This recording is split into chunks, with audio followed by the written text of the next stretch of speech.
Good afternoon, everyone, and welcome to another episode of Co-op for Two. Today, we're continuing our playthrough of the Dear Holmes case, The Problem at Hazlewood Grange. It is Sunday, March 2nd, 2025, 1 p.m. Central Standard Time here in Champaign, Illinois.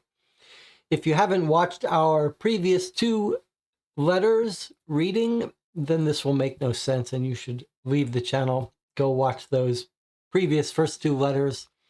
You still have time to catch up before the finale in 2 weeks. This is a 5-letter series. We're playing an old case from Dear Holmes. We'll do a tiny bit of recap and then we'll jump into today's letter. Let me check in with the chat, see how everyone's doing. A little bit of bookkeeping. Last night we finished our 4th night in a row of our science fiction marathon, playing a game called Murder on the Moon by the Detective Society. And it was pretty fun in the end. Not perfect and a little questionable in terms of value for money, since it was an expensive box, but a pretty good game with some particularly good puzzles occasionally, on the easy side, but fun. And this last week has been scheduled filled, but nothing is scheduled yet for next week, and I'm open to suggestions. We've got a couple more science fiction games behind me that we're considering playing. I'm leaning a little bit towards playing Deadbolt Mystery Society. The box behind me, Infected, looks like a little bit of a science fiction theme, so that seems appropriate. Rob has been on a kick recommending a PC game, video game called Type Help, and he highly recommends it. I've got some updates soon coming for New York Noir as well. Adam Hall has been working on a new box. You see the box behind me, High and Low, the old name. That is a cover designed by Adam Hall, and he's finally gotten started on a new box cover, which is very exciting. Okay, let's clear some space, and if no one has any projects they want to talk about, we'll do a little recap before we get into today's letter. Joe J. Anderson says, played Sherlock Holmes Consulting Detective Carlton House and Queen's Park with a friend Case 4. My least favorite in this box so far. What is Case 4? I'm trying to remember. We played the old version of Queen's Park. Joe J. Anderson is talking about the remake by Space Cowboys, which has combined the standalone long, big expansion Queen's Park with other cases, and I can't remember what case 4 is, whether the Queen's Park cases come last in the box or not. I feel like we're not going to get any more boxes like there was a good time when Space Cowboys would release 10 cases in a box, and the Baker Street Irregulars had 10 plus. Those are big, giant boxes of cases. And then when they did Bureau of Investigation, it was 4 cases or 5. Mythos Tales was another game that came with a big pack of 10. And I feel like they're just not making those anymore. They've learned that they don't have to be so generous. The Retired Colonel. Yes, okay, a standalone case. All right, let's get into the problem at Hazlewood Grange. I can solve one mystery if you'll remember on a previous episode, I said there's only 4 letters, but this should be a 5-letter case. So I did actually open the other letters to peek at them and saw that I was missing the solution. I wrote to Dear Holmes and they sent me a replacement solution. So we have all the letters. We are going to get the end of this case eventually. All right, quick recap. A woman killed in the living room while meeting with her ex-fiancé. The family breaks down the door, finds her dead, blood on her back, necklace missing. The ex-fiance points to the window, says the killer came in, stabbed her, and took her necklace and left. Father attacks the ex-fiance. Police investigate. They find no necklace on him. In fact, he's got a ring that says "to new love," because he says he was trying to win her back, Alice. The new fiance is nowhere to be seen. Okay, let's recap in a little more detail the last letter we got. So they're doing more investigation. They're talking to all the witnesses at the house. They all say basically the same thing. The ex-fiance came to meet with her. They met in private in the room. They all hear various versions of a shriek and then another voice yelling or something. Most of them hear something crashing to the ground first and then a scream, something like that. She says, I thought I heard it outside. One of the witnesses, not clear if that means that the window was open, etc. More tales of the same thing. The pedestal fell in front of the door, so it took them a while to bust open the door. When they did, they saw the scene. Ex-fiance, a little bit of bruised up, points to the window, says the killer came in here. Here we're told a little bit more, that the window was open, but there was a thick curtain possibly blocking it. The ex-fiance, who's alone in the room, describes the scene. He says, someone screamed. She screamed. Someone leaped at me from behind. So it sounds like he's saying his back was to the window, and she must have seen someone leaping through the window. And then he fell over. They search him. They find the ring that says "to new love." He said it was a gift for her to try to win her back. I have my doubts. The father's behavior, I want to point out, because I think I have a theory here that we discussed last week, but I think it explains the father's behavior. Much more description of the footprints, which is very odd. They're going from the back of the window where there's no dirt on the windowsill in two directions. In one direction, they seeming to go to the road, avoiding the gravel, which could have generated noise. Another one goes as far away from the house as possible. It goes to some indentation on the ground that could be from a boulder or a barrel. This is my biggest piece of evidence that I don't understand. So they go up to the barrel, up and away from it. I don't understand that. One theory was that someone was taking the barrel to climb up on the roof. So if we find this barrel near the house, or this rock near the house, that's going to be the explanation for that. Otherwise, somehow this person walked up to this heavy thing and took it with them. Don't really understand that. The footprints don't match any person. Presumably, we would be told if these were animal footprints. So they are footprints of a small boot, we're told. But don't match anyone's in the house. In fact, they're even smaller than the man at the house who has narrow feet. Then we've got some comments that I think are going to turn out to be suspicious. The father of the house has told everyone to be available nearby in case things go wrong with the meeting. And he makes a little statement. He says, stay on the first floor. That suggests a little bit of the idea of someone climbing up the house. Not sure. Same thing. They hear something shatter, then the scream. I do think this is sort of important, how angry the father gets at the ex-fiancée. The one way to interpret it is he immediately pins the ex-fiancée as he must have been the murderer. But I think it is a little odd that he's so quick to be angry at the ex-fiancée who's saying the killer just came in through the window. It does seem like he might take a beat to be like, was there really a killer? It seems like he would want to check that out before he blamed this guy. But I guess he was always very suspicious of this guy. He always thought he was going to be trouble. So maybe he just jumped to the conclusion. A little hard to say.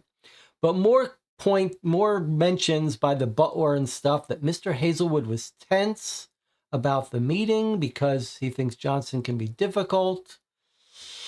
More references to shards of porcelain on the ground from the broken vase.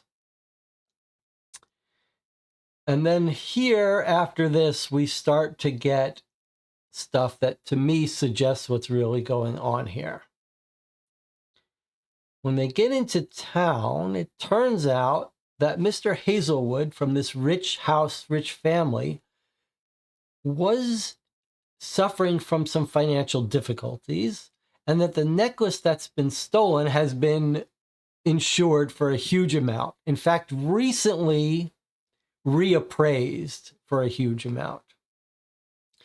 And then the news agent says that actually he ran into Mr. Cooper, the new fiancé, buying a ticket out of town, completely disheveled, with dirt and oil in his hair, and leaving town and muttering about, is it true? And saying names to himself. Jonathan said stay, Mr. Hazlewood, Alice.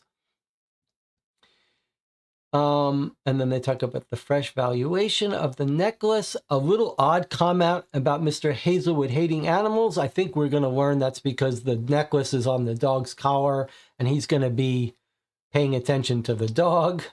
So that's going to come back, I suspect, in today's letters. And then here is the new fiancé exiting town very quickly. A little comment. He was angry and harsh when he's leaving town. He says it, he mutters to himself, it was supposed to be different. And then a little bit of investigation into Alice herself. Everyone loved her, but then we get this slightly odd statement about Lucy Lufton, the butcher's daughter, weeping openly. And when they talk to her, she says, oh, I miss Alice. She was a good girl. So when I put all these things together, what it feels to me is that the father has arranged a fake robbery of the necklace.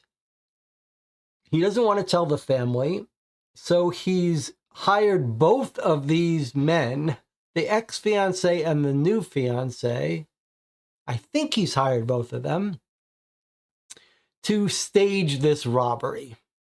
And I think the new fiancé, they're both interested in money.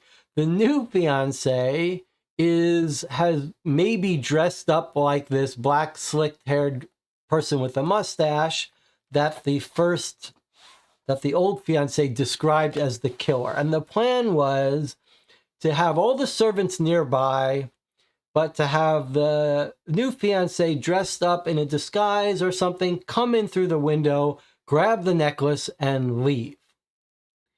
And all of these people were going to be witnesses that could confirm that that's what happened. And then the father was going to get lots of money from the necklace and pay off the other two fiancés.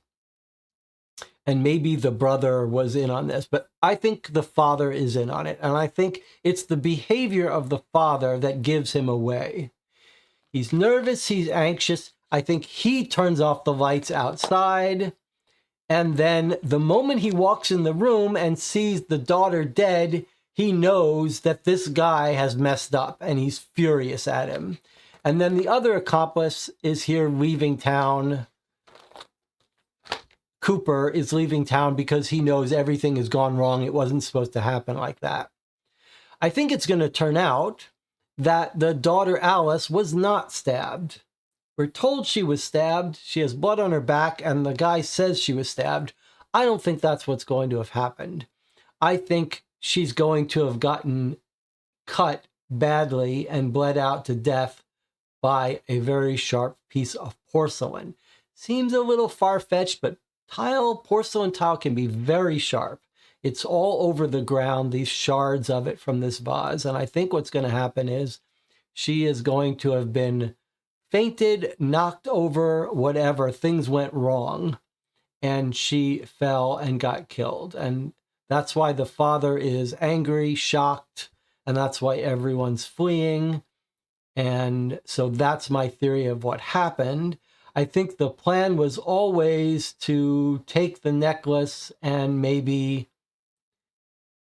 the original plan was for Cooper to steal the necklace, but when things went wrong, he left, and maybe the one remaining knocked the pedestal over to block the door and panicked, and the best he could come up with is to hide the necklace in the dog's collar. I think the fact that Cooper is angry and leaving town and says it was supposed to be different means he did not run away with the necklace. Maybe that was the original plan. And I've already talked in the previous session why I don't think this was a planned murder. All right, let's see if anyone has any thoughts on why. The questions I have is, do you disagree with my theory? And what do you make of the one piece of evidence that I don't understand? The footprints to the barrel. So some possibilities. One possibility, there's no dirt on the windowsill. So one of our theories is that the person was actually on top of the house and went down and up the house, and maybe used a barrel to get up, but then you would see the barrel near the house. We haven't seen any indication of that yet. We don't know if it's a barrel or a big boulder. So if you have a better explanation of that, I'd like to hear it. And then an explanation of how she got killed. Did she get stabbed? I suppose another possibility is that the person with the fake robbery had a knife to scare her, but ended up killing her. But that doesn't make sense to me because she was stabbed in the back. You don't accidentally stab someone in the back. So I think it's going to turn out that she wasn't stabbed, that it was the shards of porcelain. Let's see. Agree the murder wasn't planned. The footprints are unclear if they lead to or from the indentation on the grass, which makes it hard to theorize about. It says they go up to it and back.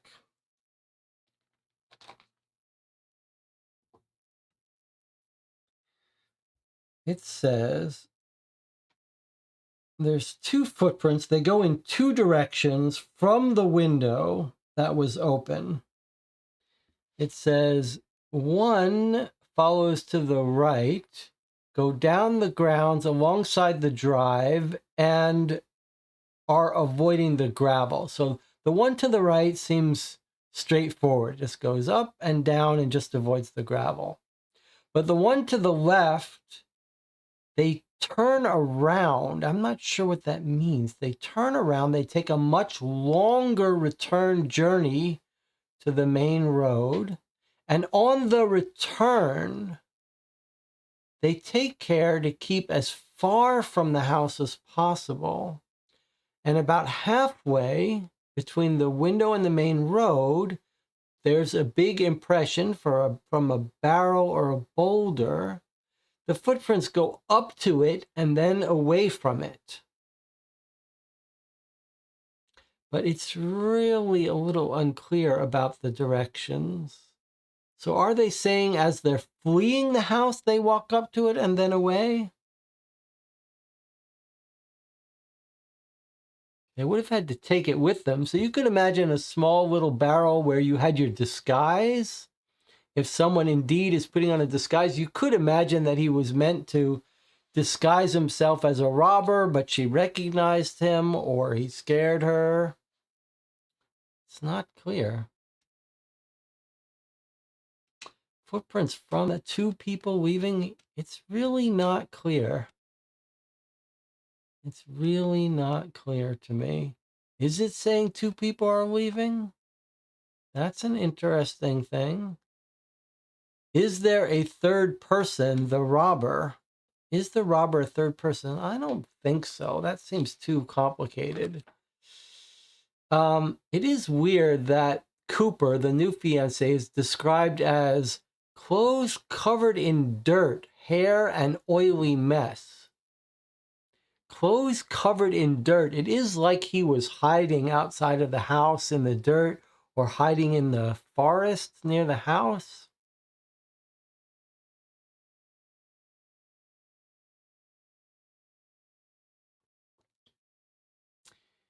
Marlene says, would it have anything to do with the lamps being out? I think it's an inside job, and the father turned out the lamps so that no one would see this fake robber skulking about.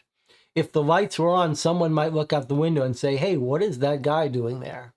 So I think the father turned out the lights as part of this inside thing. All right, but no other theories about the footprints. Well, we've got 2 more letters laying out this case and then a solution. I feel like I understand. I feel like we have a pretty good guess about the solution, but we've got 2 more letters for it. Okay, I'm going to go and pretend to be opening this with a letter opener, even though, as I already told you, I opened these to make sure that we have the right letters. All right, let's.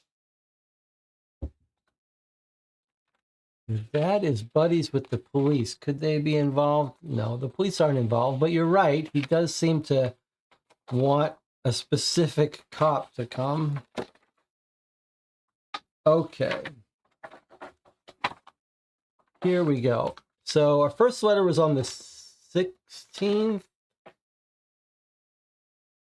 Our second letter was on the 18th. Today is the 19th. All right, here we are. Chief Constable Thomas Baker. Dear Mr. Holmes, my name is Constable William Brown. Inspector Wilkins has asked me to provide you with a written account of information I have just reported to him. I was tasked with interviewing Mr. Henry Craddock this morning with regard to the Hazlewood case, as well as with following up on a recent issue raised by Godalming's chemist, Peter Richardson. I have not only conducted these interviews, but have also stumbled upon some curious news in doing so. Let me just take one step to point out one thing before I continue. I did give my theory, I hope. I know I gave it last week, that this butcher's daughter, who's weeping openly, who says she's crying about Miss Alice, I had a theory that the ring found in the ex-fiance's pocket to New Love was really because he was going to propose to her, and that he's lied about it. Okay, sorry for that little interruption. I just want to make sure I get credit if that turns out to be true. Okay, recent issue raised by Godalming's chemist. This is the town's chemist, Peter Richardson. I've not only conducted these interviews, but have also stumbled upon some curious news in doing so. I was walking the high street this morning before meeting Mr. Craddock at his shop when I was approached by the local postman, Franklin. He told me he had heard an odd sound during his rounds yesterday afternoon when he was walking near a builder's yard.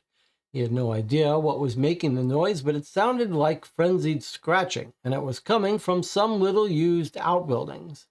What truly got his attention was the fact that he knew, as does most of the town, that the landowner, a man called Williams, is away on a visit to his elderly mother. He'd been away for a week then, and is not expected to return for another 3. Franklin was too wary to investigate, but wanted to inform someone more able-bodied.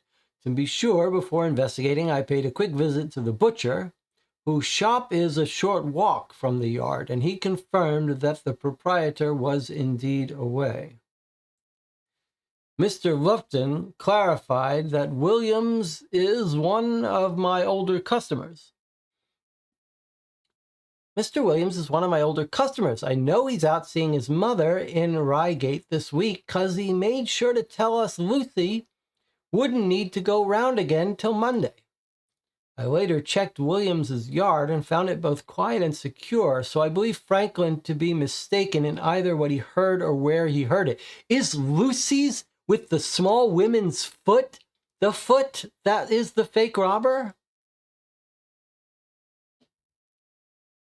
After the ordeal, I finally met with, I guess this is our cop talking. After the ordeal, I finally met with Mr. Craddock After this ordeal, I finally met with Mr. Craddock at his humble store. I've only just arrived from London at sunrise, he croaked. showing me inside. "Look at these. You can't find stones like this in Godalming." The man opened a case of small, brilliant diamonds and gold chains, which he then stowed away atop a wooden display case. Once I introduced myself, I questioned him about the Hazlewoods and Johnson. "Ah, Mr. Hazlewood, yes. He wanted me to value his family necklace, given that it had been 10 years since the last time. It's a lovely piece. Mrs. Hazlewood and then Miss Alice always wore it proudly. He took offense when I suggested it had depreciated in value. Even as I explained to him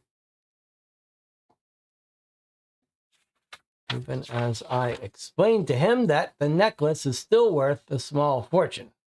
When asked about Johnson, the jeweler's face nearly turned white. "I still can't believe it," he said. "I don't know Henry Johnson personally, though I did know he was Miss Alice's fiancé. He had just bought a ring from me before this all happened. When he came round the shop, he looked happy, intent on winning her heart. Being familiar with the Hazlewood's jewelry collection, I tried to suggest he purchase one of my more sizable rings, but he was intent on purchasing a simple silver band with an engraving. I warned him such a ring might seem like a trifle of a gift to Mr. Hazlewood, whom I figured he might hope to impress, but he seemed entirely unconcerned." This was the extent of my interview with the jeweler. I think that's all consistent with my theory. From there, I walked a short distance to Peter Richardson's property. He recently faced some irregularities concerning his supply of arsenic and a new assistant, Erwin Ferreter. Arsenic, I'm sure you know, is measured in grains, and Richardson had recently discovered he was missing a strangely small amount of it, specifically 3 grains worth, which was not accounted for in the poison book. As I'm sure you also know, it's legally required for someone purchasing such a substance to declare the purchase and the purpose of it. Richardson claims he had questioned his assistant, Erwin Ferreter, who reluctantly admitted to having sold it to some man with a light-colored hair, a pale brown wool cap, and flimsy spectacles. Ferreter said the man claimed to be interested in the curative effects of poisons, and had offered him 2 guineas not to record the sale, but even still, he'd only agreed after realizing he only wished to purchase a harmless amount. Ferreter is being charged a moderate fine and has since been dismissed by Richardson. These events have been put to Johnson, who denied making the purchase. He says he knows the boy was sweet on Miss Alice and is motivated to see him suffer for a crime he did not commit. Richardson offered some support for this by saying that his assistant had gone quite red when Miss Alice had spoken to him during one of her visits to the store. I myself also know Mr. Ferreter to be something of a charmer. I occasionally see him at the pub and confess I found myself wondering how I might earn such favor with Godalming's ladies. In truth, I hesitate to believe this might relate to the Hazlewood incident. No traces of arsenic or any other poison were noted during Miss Alice's autopsy. Still, Inspector Wilkins feels you would serve best as judge of this information's relevance.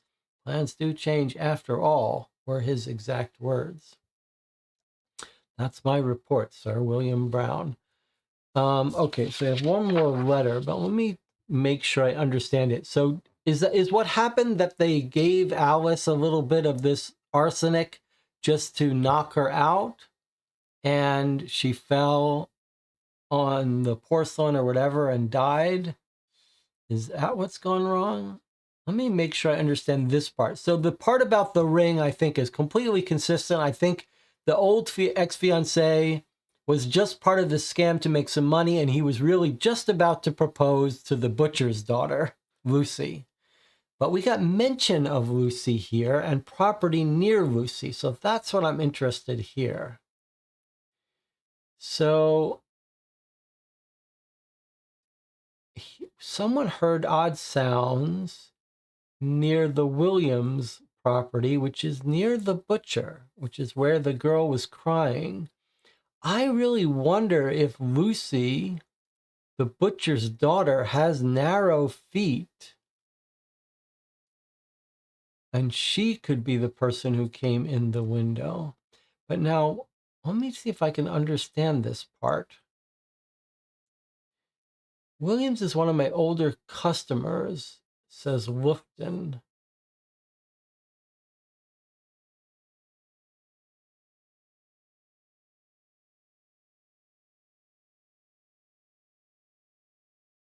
Who is Lufton? Is Lufton the butcher? To the butcher. Okay, so it's nearby the butcher. And the butcher says, Williams, my next door neighbor, is out seeing his mother. He told Lucy that he was going to be out of town. So Lucy knew this property was going to be vacant. Lucy knew the property was going to be vacant. I think she helped them set this up as a hideout. William's yard is quiet and secure, so I think this is their hideout. But he hears, what is heard here? Is it someone scratching? Dog digging? Heard an odd sound. No idea what it was, but it sounded like frenzied scratching from an outbuilding. What's that about?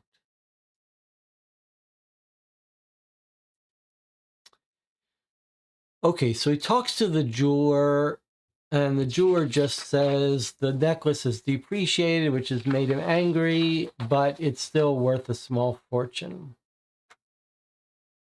Okay, and then we talk to him about the fiancé who's suspected of doing it. He says he just bought a ring, but clearly he wasn't trying to impress Mr. Hazlewood. That's because the ring wasn't really for Alice, which just proves more that he was in on this robbery.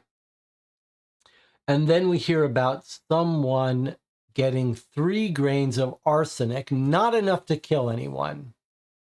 That's why this guy didn't worry about it. But let me understand what he says about.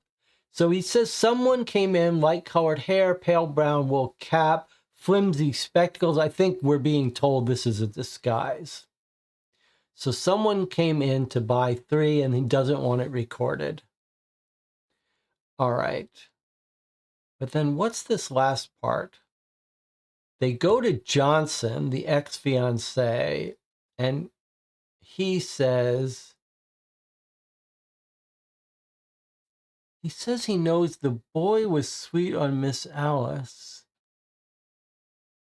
I say, he's saying that the boy who works at the chemist likes Alice, and that's why he might be accusing Johnson, the ex-fiancé, of buying the arsenic, even though this guy doesn't really blame him. He doesn't know who bought it.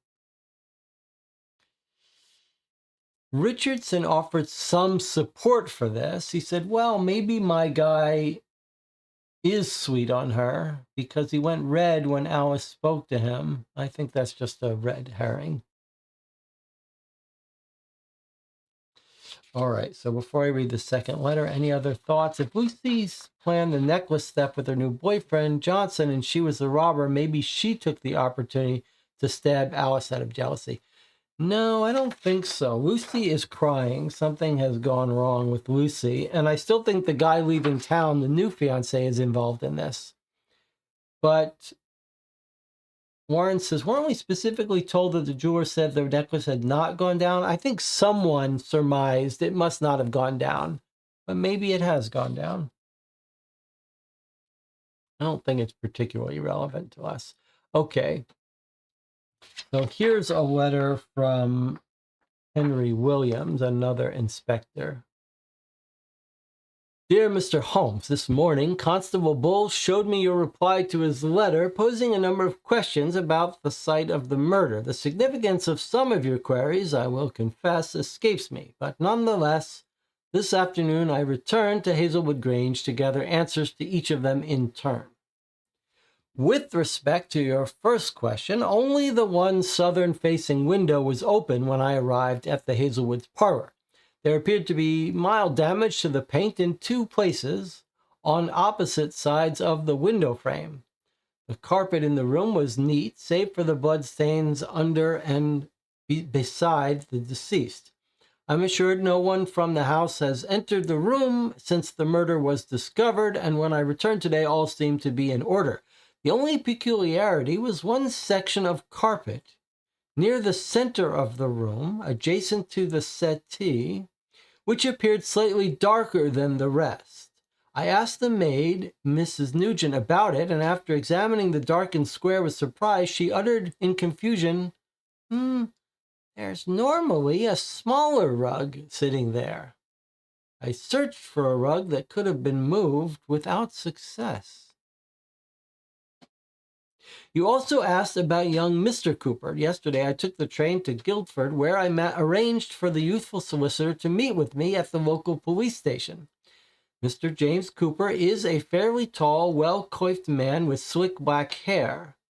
His legal training meant that he was all too aware of how the sightings of him in Godalming might be perceived, but he was still the picture of calm.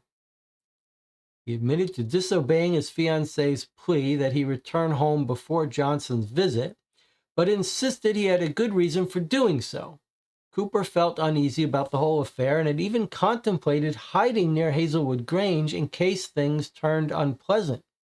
But instead he opted to take a long walk through town, eventually sleeping in a field on the outskirts.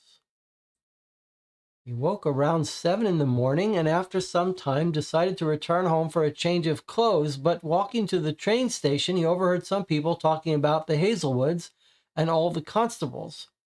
On hearing this, according to Cooper, he rushed to Mr. Sam Reed's shop where he learned the fate of his beloved. All I could think to do when I found out was run as far from that damned town as I could, run back home. Mr. Cooper then asked if we had any suspects in custody, to which I replied yes. Once I told him we had apprehended Johnson, a look of relief came across his face. As far as Cooper's concerned, Johnson can rot, not even if he's not guilty. When questioned about Alice's necklace, he became flustered and responded he knew little about it other than the obvious. It's worth a fortune. He also added that Mr. Hazlewood was always critical of Alice so casually wearing it, but she felt that doing so honored her mother. Cooper did not speak as to the necklace's insurance or Mr. Hazlewood's possible interest therein. I instructed him to remain within proximity of Godalming until the case has been drawn to a close and made my own journey back, where I was set to meet Mr. Hazlewood and his son for a brief chat. Mr. Hazlewood's son, Simon, has been given leave to attend his sister's funeral. He arrived from Portsmouth this morning in the company of the family solicitor, one Mr. Armitage. Armitage had met him en route from the railway station, and the pair arrived at Hazlewood Grange today in the minutes after I did. The butler answered the door, and hot on his heels came Mr. Hazlewood with the dog Sam on a lead. It was a pitiful sight. The dog was straining against the lead, unwilling to leave. I got it. It took every ounce of Mr. Hazlewood's strength to advance mere feet. Catching sight of his son and the solicitor, the man said, "Armitage, you're late. Take the damned animal." He held out the lead to the solicitor when the dog suddenly stopped, sniffed the air, and took off at speed. Simon Hazlewood ran after Sam without hesitation, but he was not fast enough, and the dog was soon in the distance. Far from being concerned, Mr. Hazlewood said, "Good riddance," before ushering his son inside with us and having the butler shut the door on the stunned solicitor. I remain uncertain of whether their solicitor was ultimately able to retrieve the dog, but Mr. Hazlewood has since confirmed that the cats were given away to Mr. Eastbury's daughter. Once inside, I revealed the purpose of my visit to both Hazlewoods. I informed Mr. Hazlewood that his actions have been sparking rumors. That opinion in town is starting to turn in favor of Johnson. People have found out, I explained, that Mr. Hazlewood filed a claim with his insurance agent for the loss of the family necklace. Even people hitherto on Mr. Hazlewood's side have started to question his conduct in the wake of Miss Alice's death. Hearing this, his son pleaded with him, but that quickly turned into an argument as Mr. Hazlewood chastised Simon for introducing sweet Alice to Johnson. Simon turned to me and said, "It's all he can talk about, Johnson. But I knew Henry. We were close at the Naval Academy. He wouldn't do this to Alice, to anyone." He stormed away, claiming he wanted to enjoy his night, which further enraged his father. And as I was forced to call an end to our meeting, I promised Mr. Hazlewood I would contact him should any new information arise. Regarding your questions about the autopsy of Miss Alice, our examination confirmed that she died more or less instantly from a single downward stab wound to the back of her neck. Nothing unusual found in our examination, save for some small dark fibers in the wound, which we have not yet been able to identify. Please note that Mr. Hazlewood has learned of your involvement with the chief constable and plans to write to you himself as well. You can expect to receive his letter soon. P.S. I was on the point of signing this when one of our other constables, William Brown, returned from his rounds with further pertinent information. You will find it enclosed. Okay, so this, I guess, was supposed to come first before Brown's letter. Okay, so we know the father doesn't like animals, but here he is walking the dog. I think he's trying to use the dog to sniff out the necklace. There's a very weird statement about a small little rug that would sit on top of the rug. It's kind of weird. Is that, I was just going to think it was where the pedestal was. Okay, now, the confirmation about the stab wound in the neck, I think, confirms my broken shard. My broken shard theory, right? Because she died instantly from a single downward stab wound to the back of her neck. So it was a very sharp cut in her neck, and I think it's just she fell backwards and landed on a shard, which went right into her neck. And small dark fibers in the wound, I'm guessing that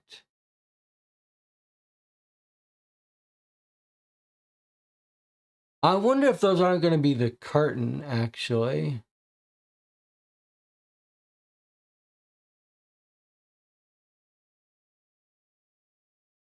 But that would make her actually stabbed through the curtain.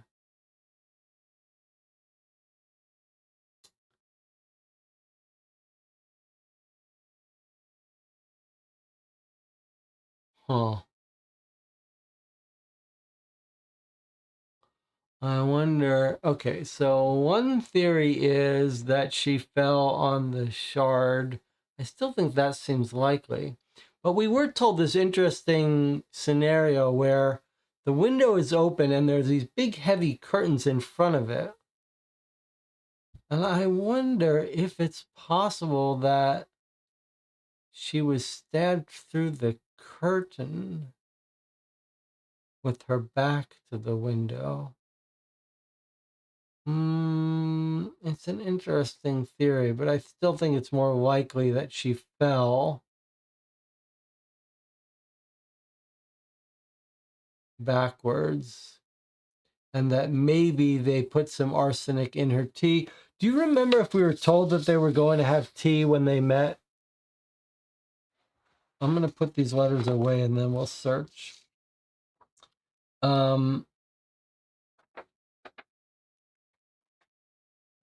I also wonder about, yeah, I guess we didn't really get big, Nothing major here jumps out as advancing our case too much. I want to see if they went to have tea.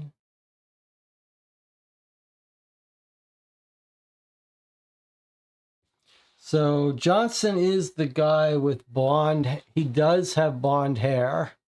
Remember, we're told the guy who bought the arsenic had blonde hair and sounded like he was in a disguise. So I think Johnson may have gone and planned to give her a little poison to knock her out.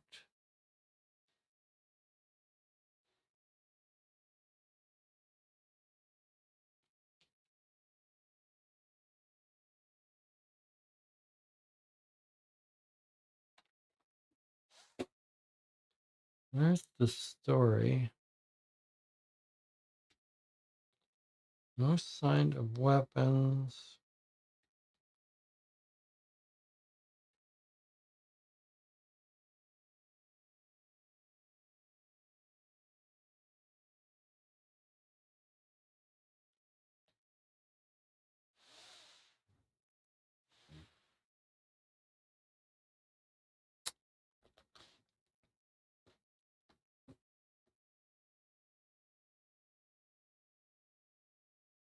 Where's the story?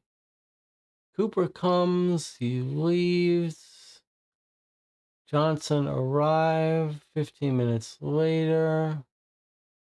They hear a thud and a scream. I think it's going to be her passing out and him screaming, something like that. They push the door open. She's lying on the floor, blood stained, back stained with blood. No weapon.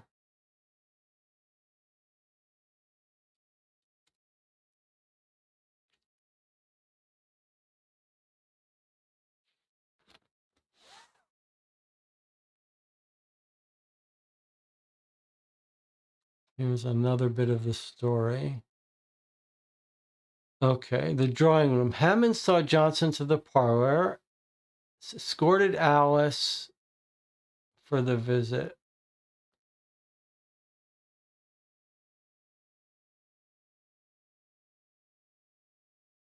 No mention of drinking tea.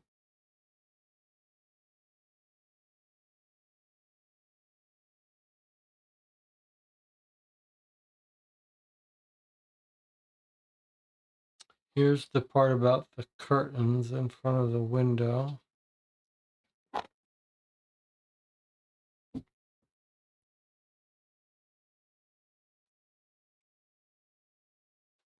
Thought we were going to get more information about the footprints.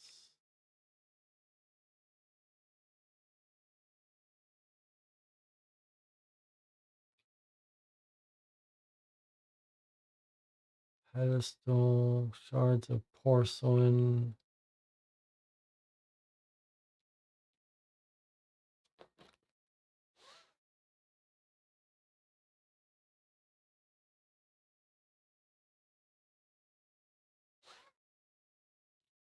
And then today's letter.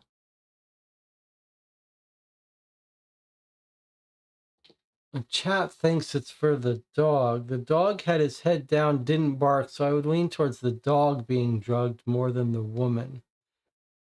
That's an interesting idea.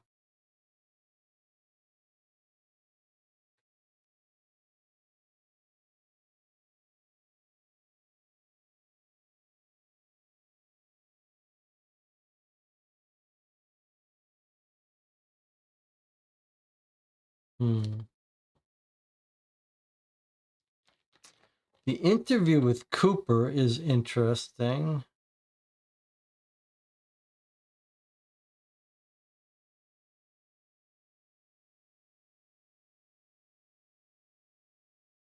Cooper seems calm. He gives his explanation. He says he's fairly clever, this guy, Cooper. He says he walked around. slept on the ground. A little weird, but it's got an explanation why he was all disheveled and just wanted to get out of the town. A little bit weird. And he says he should, even if he's not guilty. It's a weird statement to make. Then there's dark and square. There's normally a smaller rug sitting there. I wonder what that's about.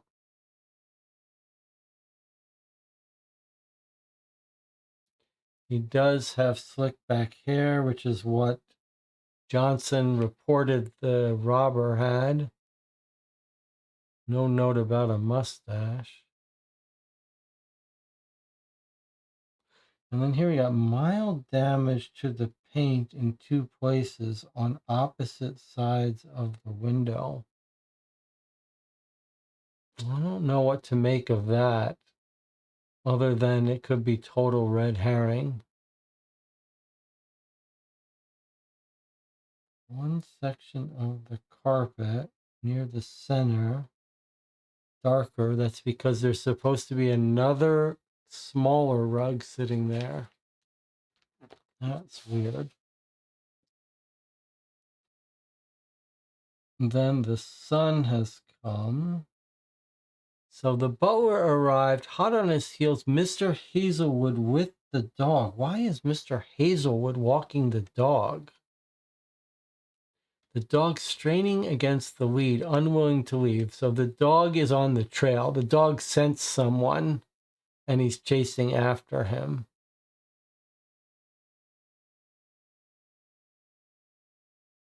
I think this does suggest that there really was someone at the window who's fled through the window, because the dog is now on its trail.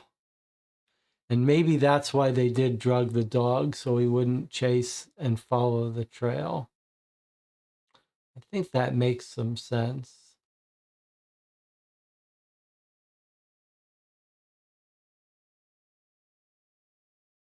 But he is keeping the dog, but he doesn't seem to care.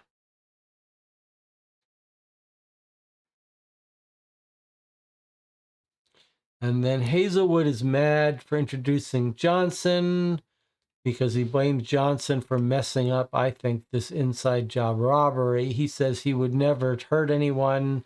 I think that's true. He never did mean to hurt anyone. But it's possible that Johnson wasn't even involved in this. Why do I think why was I so sure Johnson was involved? Because he's lying about the ring. That's how I know Johnson is involved in this. Because he's lying about the ring. So that's what makes me think he's surely involved. Okay, and then we've got someone hiding out in the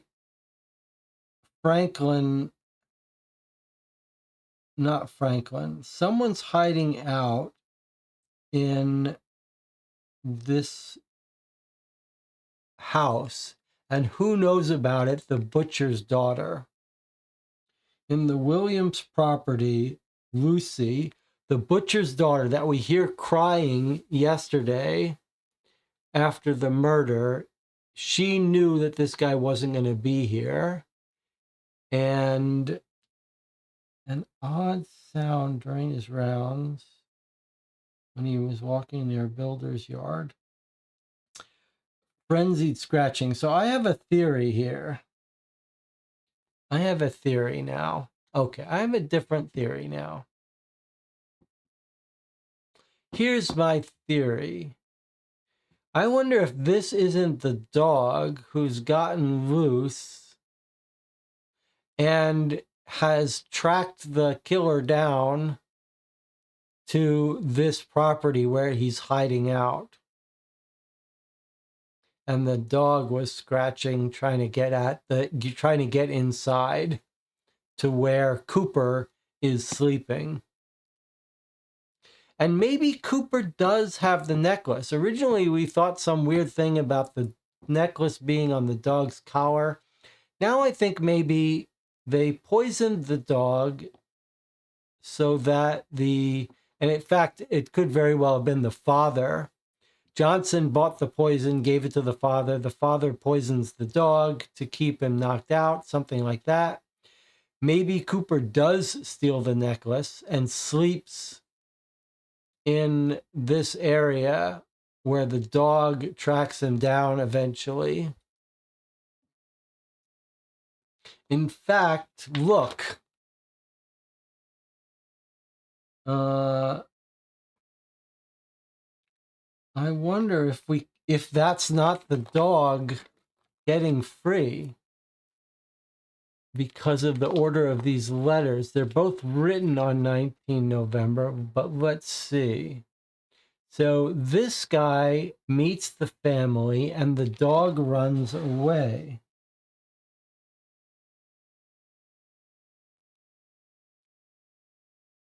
The dog was soon in the distance. Is this going to be what happened this morning? Okay, so on the morning of the 19th, this happens.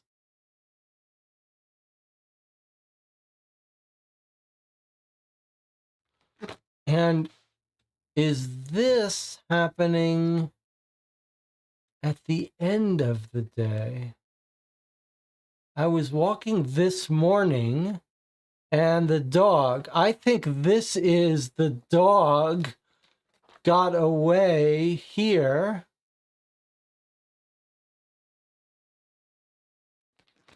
I think the dog got away on the morning of the 19th. The dog bolts and is in the distance and has tracked down on that very day to that building where Cooper was sleeping the night before.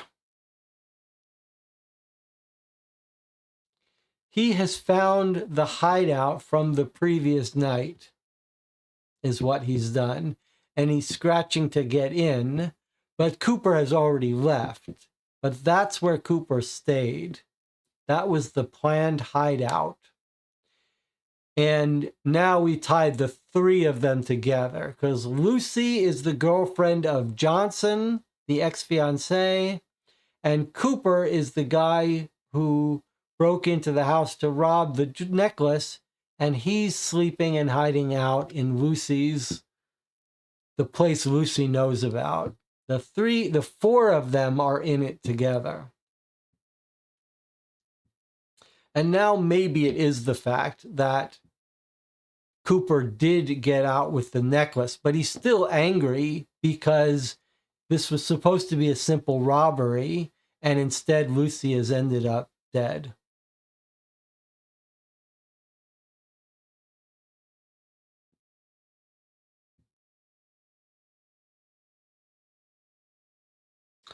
So then there's the dog broke free on this day and tracked down to this abandoned house, unoccupied house where Cooper had been staying, hiding out. And that's why he looks all disheveled.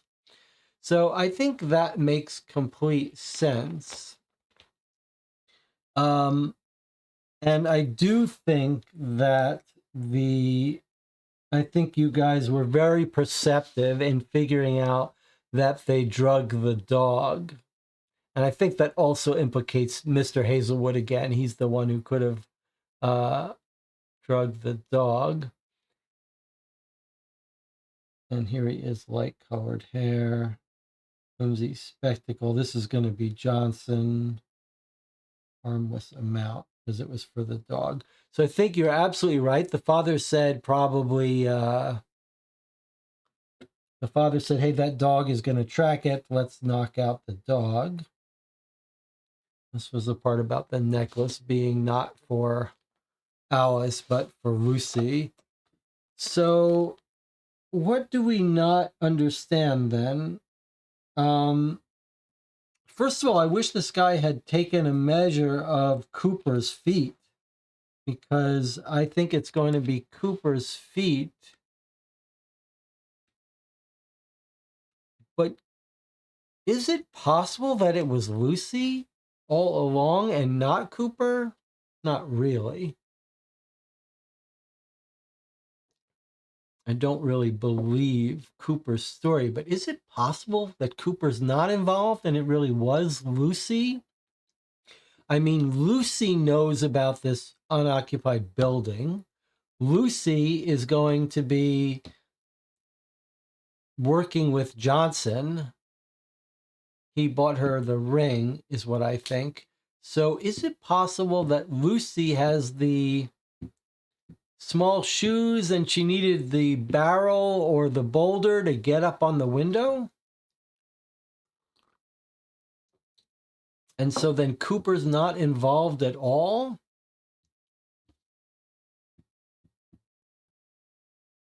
It makes sense that the father has narrow feet, right? The maid says, hey, you're looking for narrow boots. The father has narrow shoes. And then they look at the shoes of the father and they say, his shoes were 2 inches wider. That's what makes us know that these are going to be women's feet. And in fact, I said, I wish they had looked at Cooper's shoes to give us that. They haven't. But what did they tell us? They did tell us, though, in a very clever way, that, let's look at it again. I believe, let's look at the description of Cooper. Okay. You also asked about young Mr. Cooper. Yesterday I took the train. He's tall, fairly tall. I think this description of this tall person means he's not going to have tiny feet, smaller, 2 inches smaller than Mr. Hazlewood.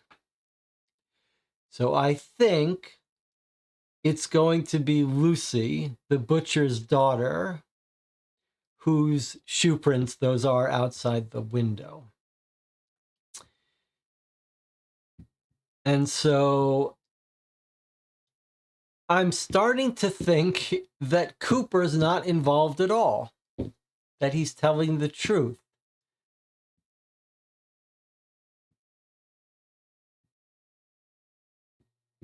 So then it's all Johnson and the father and Lucy.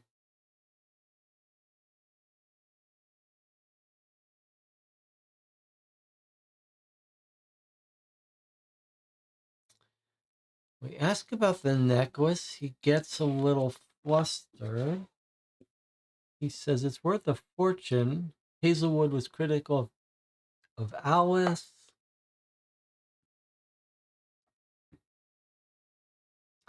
Yeah, we don't have strong evidence in Cooper. I mean, he's acting suspiciously and angry. When he got home, he said it wasn't supposed to be like this.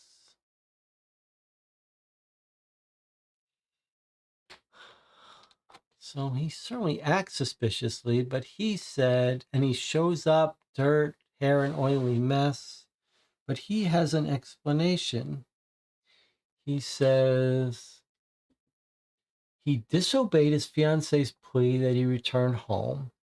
He had good reason. He felt uneasy about the whole affair, contemplated hiding in case things turn unpleasant. He opted to take a long walk through town, eventually sleeping in a field on the outskirts.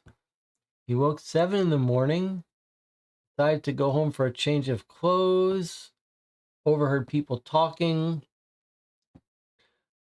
He just wanted to get out of here. All right, maybe Cooper's not involved. Rob says, I don't think Johnson or the father needs to be involved. Well, I disagree with that. I think Johnson and the father are fully involved. Johnson is fully lying about the ring and why he wanted to get together with her. And I think the father is fully involved, and the father's behavior suggests that he had it all planned out with Johnson.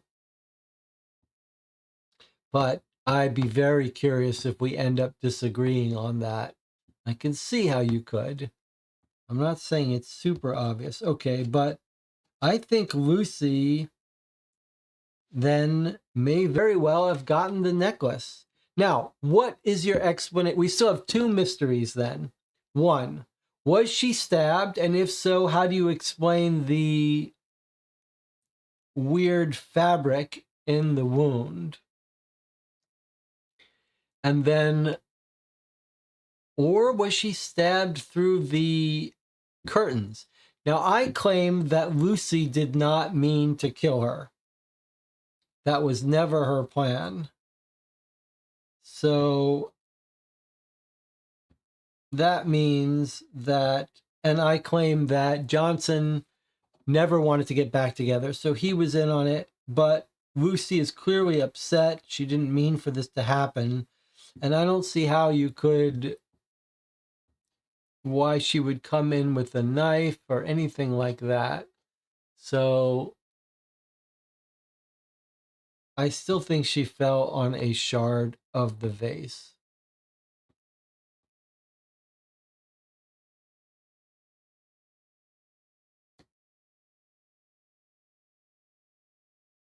Maybe they even hit her from behind with the vase to knock her out, but the shard went into her neck.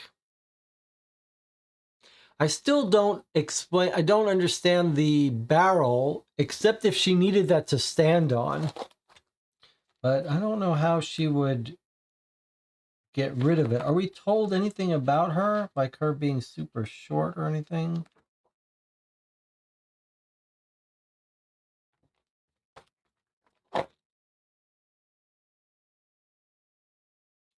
Even young Lucy Woofton, the butcher's daughter, was weeping openly.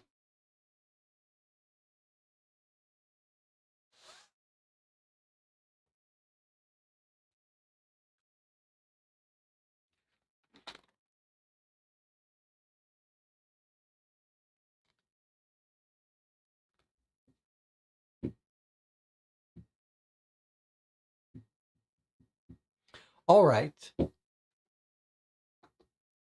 If she was stabbed through the curtain or cut by a shard of vase, wouldn't there be evidence on the curtains or broken vase? Well, it's hard to see how there's... First of all, what is with the extra rug? That seems like it could have been the could have been where the fabric strands came from. But the curtains, we're told, are open now. So you could imagine if they were closed in front of the window and someone stabbed through it and got her, and now they've opened the curtains, that would explain that, and you might not see the tear in the curtains.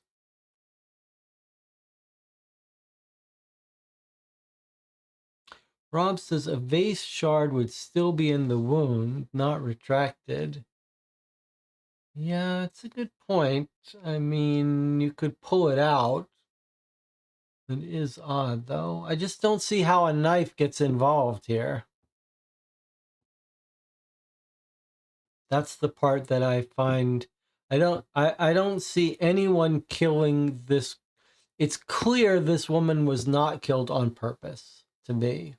Lucy clearly didn't want to kill her, had no reason to kill her. So I don't see how anyone has a knife and stabbing her at the back of her neck. So that's why I have it more likely that she fell and got cut by the shard of porcelain at the back of her neck. Seems more likely.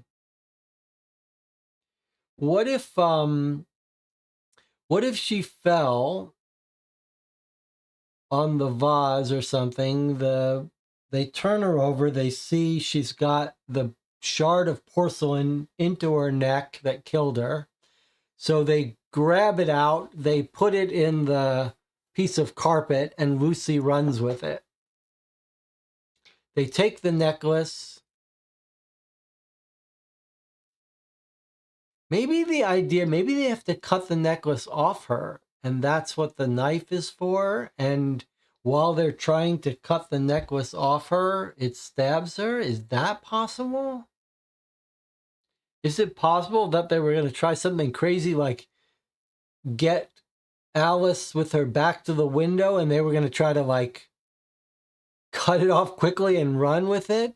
And instead they end up stabbing her with it? Well, that's an interesting idea.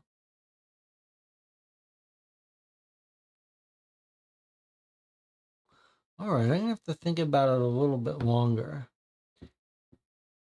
Maybe